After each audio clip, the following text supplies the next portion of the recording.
ओम बापू नंदाचौर वाले आए आपकी सदा ही जय। बोलो बाके बिहारी लाल की जय। चरणों में गुरुवर के प्रणाम करता हूँ। चरणों में गुरुवर के प्रणाम करता हूँ। स्वीकार कीजिए दास की वंदना। स्वीकार कीजिए दास की वंदना। चरणों में गुरुवर के प्रणाम करता हूँ। स्वीकार कीजिए दास की वंदना। गुरु जी आप दयालु है, दयावान है। गुरु जी आप दयालु है, दयावान है। करते रहते सदा हम पे एहसान है। भूल क्षमा कर देते हैं और अपनी शरण में लेते हैं। भूल क्षमा कर देते हैं और अपनी शरण में लेते हैं। स्वीकार कीजिए दास की वंदना। स्वीकार कीजिए दास की वंदना। हम तो भटक रहे थे अंधकार में, कोई मंजिल नहीं थी संसार में। प्रेम का दीपक जला दिया, हमें धर्म का मार्ग दिया। प्रेम का दीपक जला दिया, हमें धर्म का मार्ग दिया। स्वीकार कीजिए दास की वंदना। स्वीकार कीजिए दास की वंदना।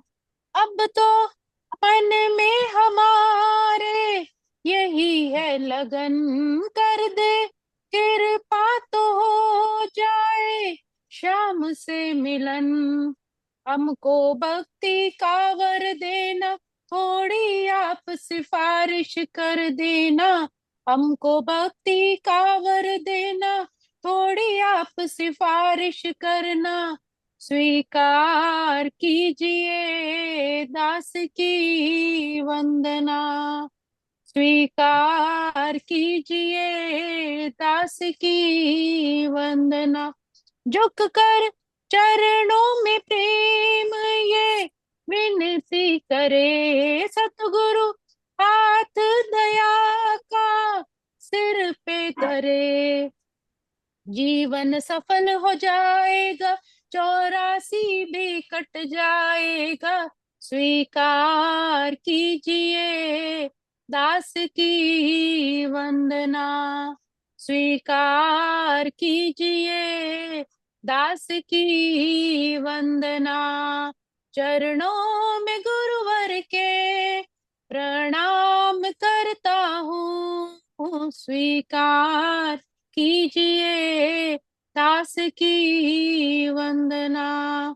स्वीकार कीजिए दास की वंदना। ओम बापू नंदाचौर वालिया आपकी सदा ही जय। बापू ओम नारायण जी महाराज आपकी सदा ही जय। प्यारी सात संगत जी, आज थोड़ा सा गीता पाठ श्रवण करते हैं। वसुदेव सुतं देवं कंस चाणूरमर्दनं देवकी परमानंदं कृष्णं वन्दे जगद्गुरुं। कृष्णं वन्दे जगद्गुरुम्। ओम श्री परमात्मने नमः। श्रीमद् भगवत गीता अथ दशमोऽध्यायः। प्यारी सात संगत जी, हम 10वें अध्याय विभूति योग का श्रवण कर रहे हैं। श्लोक क्रमांक हमने 27 तक श्रवण किए। आज अगले श्लोकों में प्रवेश करेंगे।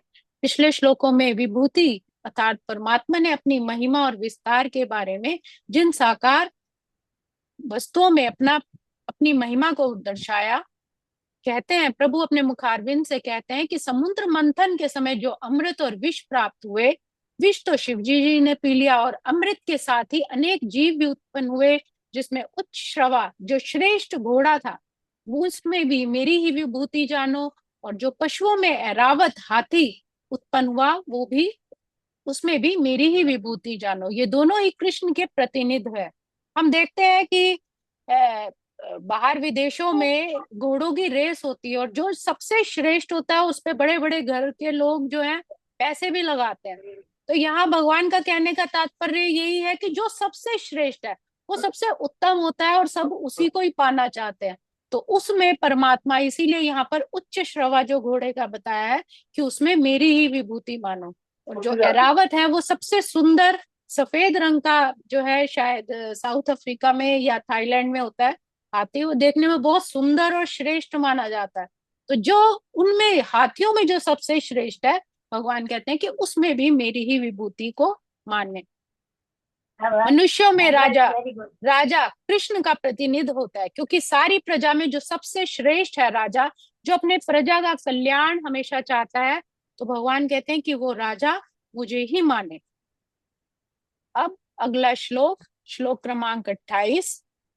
अयुधानामं अयुधानामहं वज्रं धेनुनामस्मि कामधुक् प्रजनश्चास्मि कंदर्प सर्पाणामस्मि वासुकिः।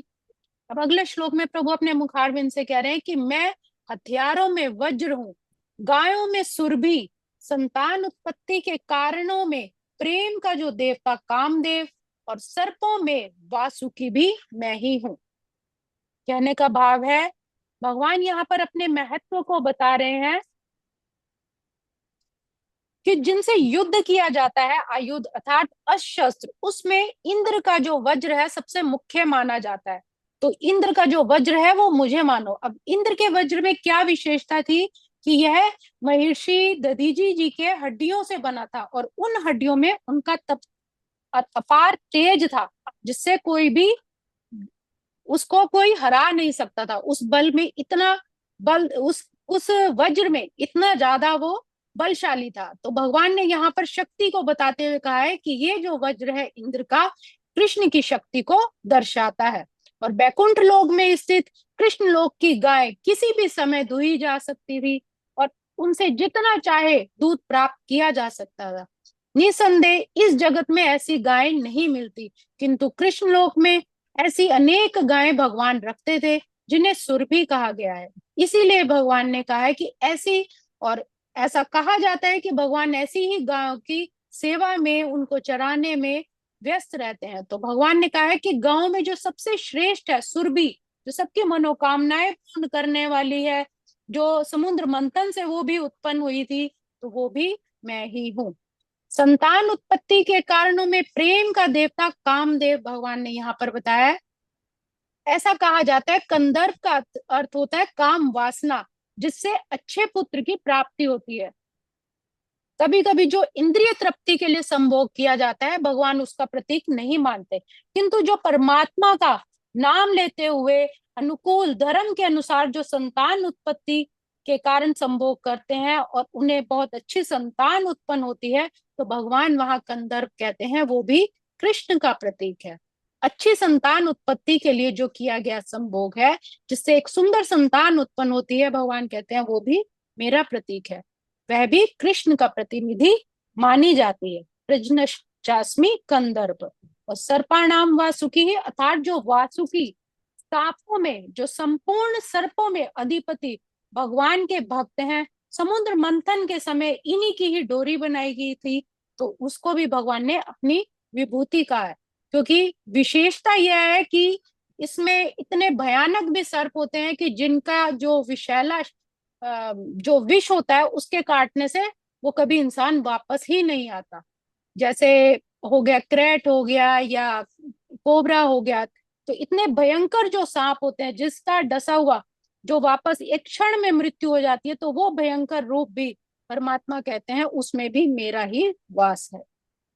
तो सर्पों में भगवान कहते हैं कि वासुकी भी मैं ही हूं। तो ये विलक्षणता परमात्मा ने दर्शाई है। आज के श्लोक को हम यही विराम देंगे।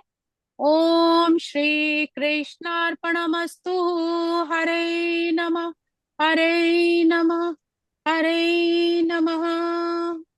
भजमन नारायण नारायण नारायण श्रीमन नारायण नारायण नारायण भव से तारायण तारायण तारायण श्रीमन नारायण नारायण नारायण स्वामी नारायण नारायण नारायण।